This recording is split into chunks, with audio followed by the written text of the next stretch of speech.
సరస్వతీదేవితోటి సృష్టి రహస్యాలన్నీ చెబుతూ ఉండేటటువంటి సమయంలో నారద మహర్షి బ్రహ్మలోకానికి వెళ్ళాట. వెళితే అక్కడ బ్రహ్మగారిని చూచి, అయ్యా మహానుభావ, సృష్టి విషయాలని చాలా బాగా చెబుతున్నావు, బాగానే ఉంది, కానీ రాబోయేటటువంటి కలియుగం కదా, కలియుగంలో కలిపురుష ప్రభావం చేత దేవతలు కూడా భూలోకానికి రావడానికి భయపడతారు.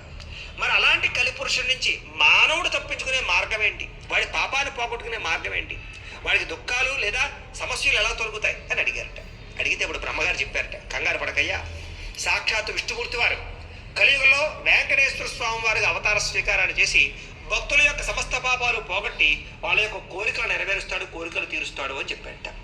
సరే, ఆ రకంగానే ఆ కారణం చేతే కలియుగంలో వెంకటేశ్వర స్వామి వారు అవతార స్వీకారం చేశారు. అయితే స్వామివారు అవతార స్వీకారం చేయడానికి కారణం ఏమిటి అన్నట్టయితే కనుక, ఏ రకంగా అవతార స్వీకారాన్ని చేశారు అంటే కనుక, ఒకనొక సమయంలో కలియుగం వచ్చిన తర్వాత కలిపురుషుడికి భయపడి ఋషులందరూ కూడా సత్రయాగాన్ని చేయాలి అని సంకల్పం చేశారు. అయితే ఆ సత్రయాగం చేసేటటువంటి సమయంలో